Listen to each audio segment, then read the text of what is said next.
Dear friends, we are going to start a very interesting session. In today's session, we'll discuss about IEEE standard formatting to represent floating numbers in binary. In our previous classes, we have seen integer binary numbers, we have seen signed and unsigned, right?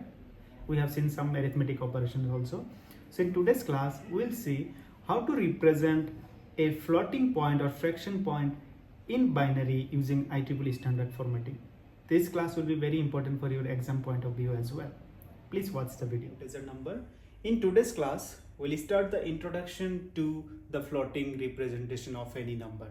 So we'll discuss about the floating numbers today. Fine. So before we start the floating number representations in binary, let me ask you a very simple question, or let me start the session with a very simple question. What is the simple question? Convert 27.35 to binary. This is a float number. This is not an integer. In the last class, we already discussed about integer numbers. In integer also, we have seen how to represent signed numbers and unsigned numbers using different methods like ones complement, twos complement, sign and magnitude. And we have seen the basic arithmetic operations also, right? Addition and subtraction. So now we are starting floating point. 27.35 is a floating number. If I ask you to represent or to convert this number to binary, how you will do? I believe you already have gone through this kind of topics in your previous semesters or in your previous year also. So you know how to do it, right? So this is just kind of revision. How to do that? We already know. So basically, whenever we get this kind of problem, what we do is we divide this number into two parts. One is the integer part and another one is the fraction part, right? So what is the integer part I have here? 27. And what is the fraction part I have? 0.35, right? So now how to convert this number to binary? There are some steps. If we follow the steps, we know how to do that. So initially we'll take the integer part, which is 27, and we'll convert this 27 to binary by using the traditional approach. So this is nothing new. Just simply convert 27 into binary. So the binary representation of 27 is 11011. So as of now, that's fine. What next we have to do is we have to take the fraction part, which is 0.35. Now what to do with this 0.35? You cannot directly convert this 35 to binary and take it. For that we have a separate rule, right? We know already. What we have to do? So whatever fraction part we have to multiply with 2 every time, right? We have 0.35, so we'll multiply with 2. 0.35 into 2 is 0.70. So once I get something like this, from here I will take the integer part. Fine. What we have before the point? 0. So 0 will be taken from here. 0. Next, this result 0.70 will be multiplied with 2. What I am getting? 1.40. From here I will take this 1. If I take this 1, I will have 0.40 here. So again I will multiply 0.40 with 2. I am getting 0.80. I will take 0. Again with this 0.80 I can multiply with 2. I will get 1.60. I am taking this 1. So finally I am getting what? 0, 1, 0, 1. I will come this in this direction, top to down. 0, 1, 0, 1. So 0, 1, 0, 1 is nothing but the binary representation of 0.35. And what is the binary representation of 27? 11011. So what will the final binary representation of 27.35? Nothing but 11011 dot 0101. 11011 dot 0101. You understood that? So I hope you understood how to do it. So now you can practice some of the examples like 123.10, 23.78, 634.26, not 26, 26. So please practice these examples, and if you have any doubt, you can put your queries in the comment section. Now there is a small question. So if you see here, we stopped here in the fourth point. So what is the stopping criteria? When will we stop? Because like this we can multiply n number of times or infinite times. Again we can go for 0.60 into 2. We'll get some result. With that again we can multiply it 2. So when to stop? Actually there is no hard and fast rule where to stop, but typically we stop after 4 points, after 4 numbers. Fine. Again you check the fourth digit, whatever fourth digit you are getting. So if you are getting 0 as fourth digit, I will suggest you to go for one more round, go for the 5th round. If 5th also is 0, go for the 6th round. Until and unless you get 1, please don't stop. This is my suggestion only. This is not a hard and fast rule. You can stop in fourth point anywhere, whether you are getting 0 or 1. But my suggestion is don't stop until and unless you get 1 after fourth also. Fine, minimum 4, maximum it can be 5 or 6 until and unless you are getting the 1. Fine. So I believe you understood how to do this conversion from fractional decimal number to a binary number. It's clear for you, right? Now the actual topic will start from here. We know in decimal, if I give you a number like this 345.67, you can represent or rewrite this number is like this also, right? 34.567 into 10 to the power 1 or 34.567 into 10, same thing, right? If you multiply 10 with this, you will get this only. Someone else can write like this also, 3.45.67 into 10 square, same thing. Someone can write 3456.7 into 10 to the power minus 1, right? If you divide by 10, you will get this only. So like this, n number of representations can be there for a simple or single fractional decimal number, right? And everything is correct. This one is also correct, this one is also correct, this one is also correct. And you can have your own number representation also from here, right? Just only thing is, if you are moving your dot or this fraction point, if you are moving left hand side, what we are doing, we are multiplying with 10 to the power exponent. This exponent is nothing but how many positions you are moving towards left side, right? If you move right side, then it will be 10 to the power minus. That's it. We know this thing. So same rule is applicable for binary number representation also. Fine. How? Say I have a binary number like this, fractional. Just remember we are talking about fractional number or floating point now. Forget about integers. So this is the binary fraction number I have, 1011.110.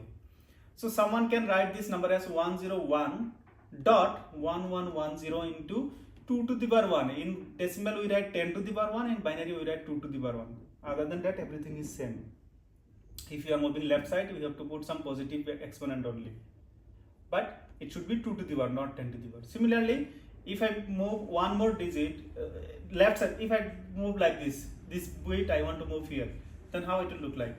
10 or 10.11110 into 2 to the power 2, because 2 point I am moving left side. If I am moving right hand side, say 10.111.10, then how I can write 2 to the power minus and so on. I hope you understood, right? Same thing, here I am writing in 10 to the power, here I am writing in 2 to the power. You understood that, right? Now, the real problem occurs here. Say someone has written the fractional number like this, someone has written like this, someone has written like this, and you may have your own representation also. There are n number of different representations can be possible from a single floating number, right?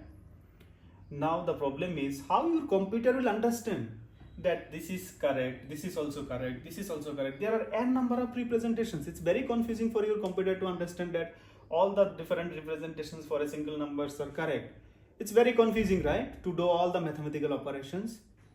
So for that, what we do is we have a standard formatting. We cannot write like this whatever we want, although it's correct, but to make our computer understand, we have a proper formatting for that. We have to represent the floating number in a proper format only, then only my computer can understand. Fine. That standard formatting was proposed by IEEE. So that's why you call it as IEEE standard formatting for floating point representations. I hope that's clear. So we'll see what is IEEE standard formatting for floating point representations. There are two representations actually we have in IEEE standard formats. One is for 32 bits, which is also known as single precision. Please remember the word single precision. So in single precision, we'll have 32 bits. Now what it says, please pay attention very carefully. Say I have a binary number like this, 1011.110. This is the binary number I have. So IEEE standard formatting says whatever floating point you have, whatever. So the first thing you have to do is you have to make the floating point as one dot mantissa only. You understood that? You have to make in the form of 1 dot mantissa into 2 to the power exponent. It may be exponent may be 0 also. You understood or not? Let's see this example. I have the number 1011.110. So what my IEEE standard format says, in the first step I have to make it 1 dot something, not 1011 dot something. So to make it 1 dot something, what I have to do? I have to move this dot left side 3 times left side. So it will be 1.011110. So this is 1 dot Mendisa now, 1 dot something. So if I move this dot left hand side, what will be my 2 to the power? What will be my exponent? 3. So 2 to the power 3. This is the proper formatting for IEEE standard formatting. This is the first step, not proper formatting. This is the first step. So where my exponent is 3, Mendisa is what? 011110. This is Mendisa. Similarly, I have one more number, 0.011011. If this is the number, what IEEE says, I have to make it 1 dot Mendisa, no matter how the number is. So to make it 1 dot something, I have to move this dot right hand side now, right? So I'll move this dot to this place. So it will be 1.1011 into 2 to the power. How many times I'm moving right? 2 times. So 2 to the power minus 2. I'm moving right side. If I move right side, then it will be minus 2. So it is 1.1011 into 2 to the power minus 2. So now the exponent of this number is minus 2 and Mendisa is 1011. You understood that? I hope first step is clear. Then the second step. Second step says whatever exponent you are getting, whatever exponent, for this example 3, for this is minus 2, whatever it is, you have to add with 127 every time. This is an offset. Fine. So we have to find out exponent first from the number representations. Once we get the exponent, we have to add 127 every time. So it will become E dash now. E dash is equals to E plus 127. Fine. For this example, what is my E dash? 3 plus 127 is 130. For this example, it is minus 2 plus 127, it is 125. I hope second step is also clear. Fine. Now, once these two steps are done, you are ready to go. What is that? Arrange the number in the following order. There are some orders you have to follow. Say I am taking this number. For 1011.110, the arrangement will be something like this. First bit is 0. Remember, you have 32 bits to represent the number now. So the first bit out of all these 32 is reserved for your sign bit. First bit is 0 here because this is a positive number. Fine. So first bit is 0 because of positive.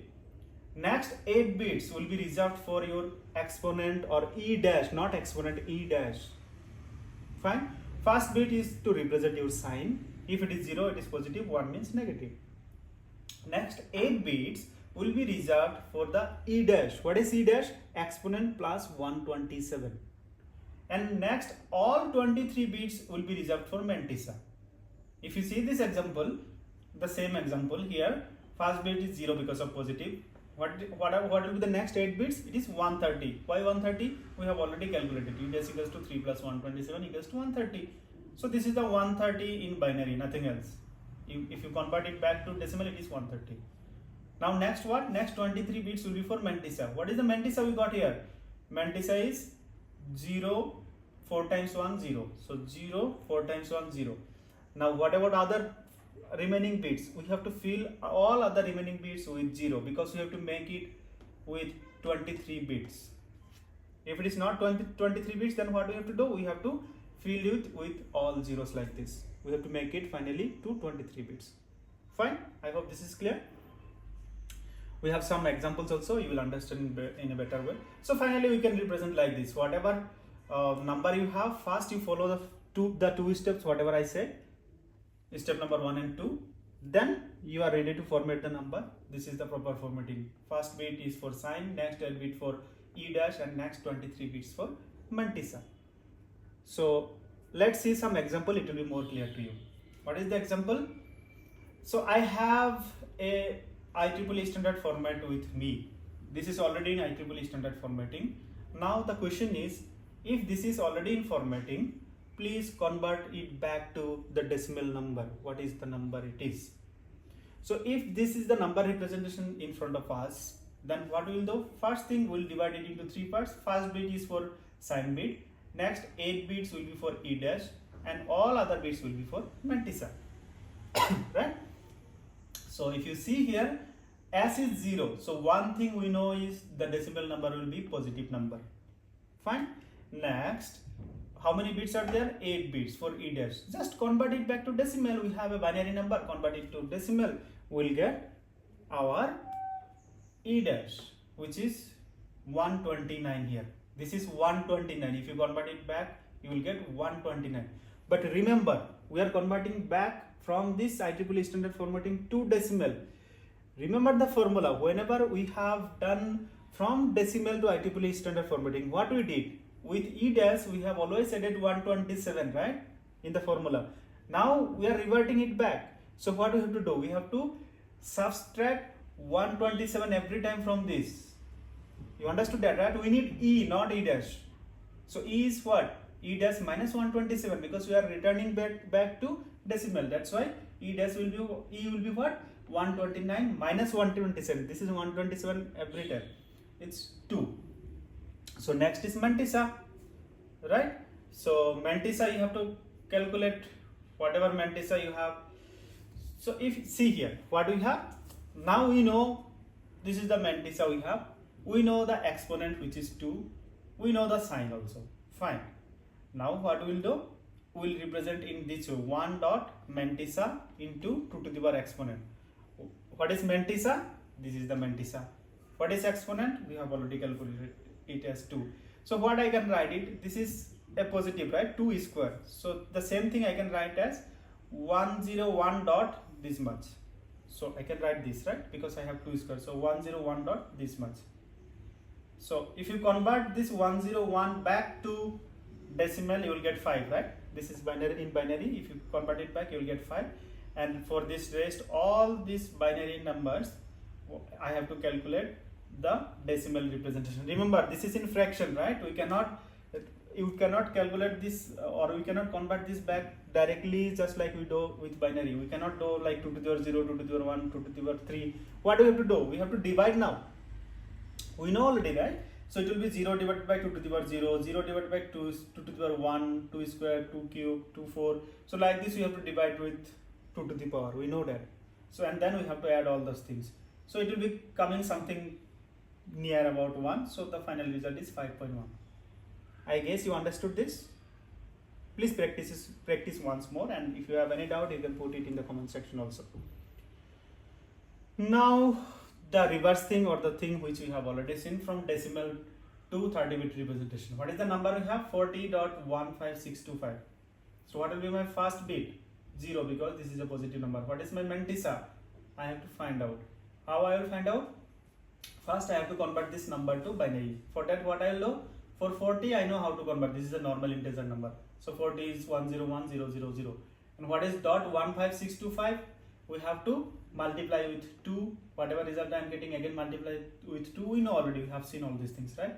So after doing that, suppose we are getting this one, 00101. Fine. Then finally the number will be 101,000.001,101. Now what do we have to do? We have to make it something in 1 dot mantissa format. So for that, I have to move this dot this way. If I move 1, 2, 3, 4, 5, 6, 5 times, I have to move this dot, right? So it will be 1 dot 01,000,000,101 into 2 to the power 5. Fine. So now we have everything. This 5 I have to add with 127. Again, we know that we need E dash. So E dash is 5 plus 127 is 132. Mantissa is 01,000,000,101, and rest all the bits will be filled with zeros, right? We know that. So finally the representation will be 0. This is 132, and this is the mantissa. Fine. I hope this is clear to you. Now one more example I have. Represent minus 0.09375 in IEEE standard format. So how to do that? First of all, we know this is a negative number. So the sign bit will be 0. Sorry, sign bit will be 1. 1 is for negative. So we know this thing, s equals to 1, because this is a negative number. Fine. So next what I have to do? I have to convert 0.09375 into binary number. For that, what I will do? I will multiply with 2 every time. 0.09375 into 2 is this. So what is the final result I am getting? 00011, right? and this side I don't have anything, so the final number is 0.00011. But we know what I have to do. We have to make it into one dot Mendisa format. For that I have to move this dot right hand side now. How many times? 1, 2, 3, 4 times. So what I will do? It will be 1.1 into 2 to the power minus 4 because I have moved to the right hand side. Right? 1.1 into 2 to the power minus 4. Now what will be my E dash here? E dash is minus 4 plus 127. Right? Minus 4 plus 127. So which is nothing but 123. E dash is 123. Mendisa is only 1. So rest all 22 bits will be zeros. And the first bit or sign bit will be 1 here. So you know the representation now. So the final representation is 1, and this is nothing but 123, and 1 and all zeros are for the Mendisa. I hope this is clear for you. Fine. So before we jump for the 64-bit representation, there are some rules you have to remember. Please note it down somewhere. If your E dash, what is E dash? E dash is 127 plus E, right? If your E dash is 0, somewhere you are getting your E dash as 0, and your Mendisa is also 0, then you have to understand that the value 0 is represented. The number, the decimal representation is 0 only, nothing else. Fine. If E dash is 255, fine, E dash is E plus 127. If it is 255 and Mendisa is coming as 0, then value infinite is represented. Means we cannot represent or we cannot transfer it back to decimal number. This is not a normal decimal number. In 32 bits it's not possible. Next, if E dash equals to 0 and Mendisa is not equals to 0, then this number also is not possible to represent. We cannot represent back to decimal number in 32 bits. Similarly, if E dash equals to 255 and Mendisa is not equals to 0, then also we cannot represent the number. You understood that? So in short, what we have, if E dash equals to 0 and M equals to 0, then this is 0. If E dash equals to 0 and M is not equals to 0, not possible. If it is 255, if E dash equals to 255, then no matter what is my Mendisa is, whether it's 0 or not 0, for both the cases I cannot consider or I cannot convert it back to decimal representation. Fine. So this was all about 32-bit IEEE standard formatting to represent any floating numbers. So next is 64-bit, which is also called double precision. 64-bit representations. So I won't discuss much about this 64-bit because this is same with your 32 bits. Everything is same. All the steps are exactly same only. Only difference is now in the number of bits, right? So there we had 8 bits to represent E dash. Here we have 11 bits. There we had 23 bits for Mendisa. Here we have 52 bits. Fine. And one more difference is there we have added 127 with E every time to get E dash. Here we will add 1023 every time. Understood that? So for 64-bit, E dash equals to E plus 1023. For 32 bits, it was E dash equals to E plus 127. Rest all the things are same, all the operations are same. So you can practice some examples on 64-bit as well. So I guess this is enough for the introduction class. In the next class, we will see some of the numericals, how to add, how to subtract, how to multiply, and how to divide two floating point using IEEE standard formatting.